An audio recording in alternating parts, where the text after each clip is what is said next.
तो ये है पुष्कर के घाट। अच्छा, ये पति और पत्नी जोड़े का घाट है। ये ब्रह्मोत्सव। शुभ नाम? मेरा नाम लखन पारेसर है। जी हाँ, बताइए। मैं पुष्कर का आपको यहाँ का जानकारी बता रहा हूँ श्रीमान जी। आप जिसके लिए यहाँ पे पुष्कर तीर्थ में आए हैं, पुष्कर नाम किसी मंदिर, मूर्ति या प्रतिमा का नाम पुष्कर नहीं है। जल का नाम पुष्कर है। जैसे गंगा जमुना जी का जल है, उसी प्रकार पुष्कर आज का जल है। ये धाम तीर्थ कैसे बना? एक समय की बात है, भगवान विष्णु क्षीर सागर में सहन कर रहे थे, आराम कर रहे थे, तो उनकी नाभि से कमल का पुष्प निकला। उस कमल के पुष्प से जगतपिता ब्रह्मदेव का उत्पत्ति हुआ। भगवान ब्रह्मा ने मृत्यु लोक में इस पृथ्वी पर अपना तीर्थ बनाने के लिए उसी कमल के पुष्पों को ब्रह्मलोक से गिरा। कमल का पुष्प ब्रह्मांड के साथ चक्कर लगाता हुआ इस पवित्र भूमि पर आकर के पुष्प गिरा और 7 पाताल तोड़ करके ऑटोमेटिकली ये जल निकला सरोवर का रूप। पुष्प नाम फूल का हुआ, कर नाम ब्रह्मा के हाथ का। संस्कृत में अपन फूल को बोलते हैं पुष्प, हाथ को बोलते हैं कर। दोनों को जुड़ा नाम रखा गया पुष्प कर।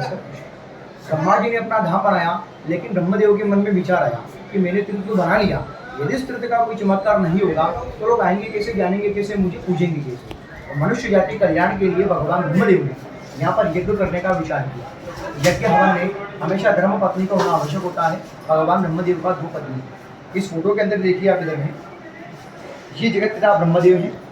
ये जगत पिता ब्रह्मदेव का दूसरा पत्नी है, सेकंड वाइफ वेद माता गायत्री, जिनका अपन मंत्र जाप पढ़ते हैं ओम भूर भुवः। ये ब्रह्मा जी का दूसरा पत्नी। ये भगवान ब्रह्मा जी का पहला पत्नी है सावित्री माता, जो अखंड सुहाग का देवी कहलाता है। सुहागन माता बहनें बिंदी लगाती है, मांग भरती व्रत सौंदर्य का व्रत करती है।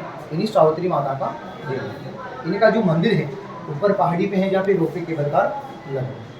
ब्रह्मा जी के सबसे बड़े मानस पुत्र हैं नारद मुनि। नारद मुनि को आप जानते हो, जो नारायण नारायण करते हैं।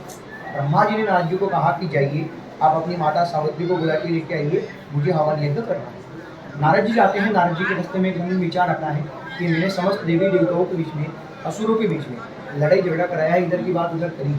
यदि आज मैं माता और पिता के बीच में लड़ाई झगड़ा नहीं कराऊंगा तो आने वाले युग में लोग मुझे नारद नहीं बोलेंगे। नारद जी आते हैं, माता जी से गलत मुहूर्त बता देते हैं। यहाँ आके जगत पिता ब्रह्मा जी को कहते हैं कि माता को आने में समय लगेगा, तो श्रृंगार करने में व्यस्त है। ब्रह्मा जी क्रोध में आकर के दूसरा पत्नी वेद माता गायत्री का आह्वान करके उनको हवन यज्ञ में बिठाते हैं। जब ओम स्वाहा का आहुति लगता है तो पूरे ब्रह्मांड में गूंजता है, पूरी पुष्कर नगरी में गूंजता है। पहली पत्नी सावित्री माता के कान में सुनाई देती है। वो सोचती है कि मैं तो ब्रह्मलोक में हूँ, तो यहाँ मृत्यु लोक में यज्ञ कैसे प्रारंभ हो गया।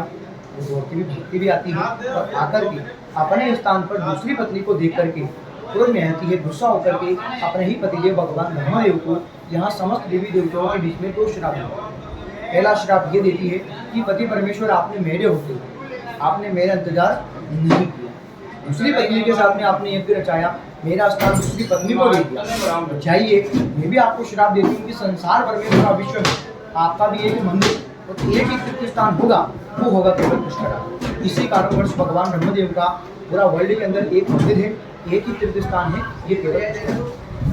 दूसरा श्राप ये दिया कि आपने दूसरी पत्नी को यज्ञ में बैठा करके समस्त ग्रस्त नियम आपने तोड़ा है, तो कोई भी परिवार वाला फैमिली पर्सन आपके मंदिर मूर्ति की पूजा अर्चना नहीं करेगा। जो साधु सन्यासी होगा, जो ग्रस्त त्याग देगा, वो मंदिर मूर्ति की पूजा अर्चना करेगा। और जो परिवार वाला, फैमिली वाला, ग्रस्त वाला जो भी आते लोग पुष्कर में आएगा, सिर्फ आपके जल के लिए। इसी सरोवर का प्रसाद, पूजा, दान, दक्षिणा, भेद भोग देकर यहाँ पे मनोकामना, मन्नत, मुराद लाएगा, सरोवर से मांग करके फिर मंदिर का दर्शन करेगा। ब्रह्मदेव ने भी सब विचार करके भगवान ब्रह्मा जी स्वयं जल में विलीन हो गए। भगवान ब्रह्मा का प्रत्यक्ष वास्तविक जो स्वरूप है वो मंदिर मूर्ति नहीं है, ये जल सरोवर। मानो तो देव है, नहीं मानो तो साधारण जल है। श्रीमान जी, 2 कार्य से में आते लोग आते हैं पुष्कर में, ध्यान से सुनिएगा ये 2 कार्य। पहला काम होता है किसी के घर में 7 पीढ़ी 7 कुल जिनके माता पिता, दादा दादी, नाना नानी नहीं होते हैं, अपने पितरों का, पूर्वजों का यहाँ पर श्राद्ध पिंडदान तर्पण करने के दरमियान आते लोग पधारते हैं। क्योंकि भगवान राम भी यहाँ पे त्रेता युग में आए थे, पिता दशरथ जी का और सप्त कुल का यहाँ बालू मिट्टी से उन्होंने पिंडदान किया, तब जाके उनका वंश पधारा। जिसके पास पिंडदान का समय नहीं होता है वो अपने पूर्वजों की शांति के लिए उनको जल करते हैं। अपने पूर्वज लोग अपन से आस करते हैं मेरा बेटा पोता या मेरे परिवार कुल में से कोई तीर्थ में जाएगा, मुझे याद करेगा, जल। आप लोगों ने नाम सुना होगा कि मातृ गया और पितृ गया। पितृ गया जो कि बिहार के अंदर जिसको अपन बुद्ध गया के नाम से जानते हैं, वहाँ पे पिता के वंश में गया, जिनके पिता, दादा दादी, चाचा चाची, परदादा परदादी चले जाते हैं, उनका विशेषकर श्राद्ध पिंडदान उधर में किया जाता है। मातृ गया जो कि गुजरात सिद्धपुर के अंदर विराजमान है, वहाँ पे माता दुर्गा, माता का नाना नानी पर नाना पुरानी और मामा मामी का श्राद्ध पिंडदान प्रतिनिधि में किया जाता है। ये पुष्कर एक ऐसा मातृ तीर्थ है जहाँ पे सप्तपीढ़ी सप्तगुरु का किया जाता है और पितरों के आशीर्वाद से अन्न धन और संतान ये 3 अक्षय फल प्राप्ति अपन को मिलती है। दूसरा जो कार्य होता है, यात्री लोग यहाँ पे राजी खुशी घूमने फिरने के हिसाब से आते हैं, अपने परिवार की सुख शांति के लिए, मंगल कामना के लिए, व्यापार वृद्धि के लिए, संतान प्राप्ति के लिए। स्वागत माताएं बहनें आती है अपने पति की दीर्घायु के लिए, स्वागत यहाँ पे देती रहती है। यहाँ से वार संस्था का दुकान है, 20 रुपये का फूल प्रसाद का यहाँ पे थाली मिलता है। पति और पत्नी जोड़े से आते हैं, जोड़े से अकेले आते हैं, अकेले अपना और अपने परिवार का नाम गोत्र लेकर के बैठ करके यहाँ प्रसाद चढ़ाते हैं।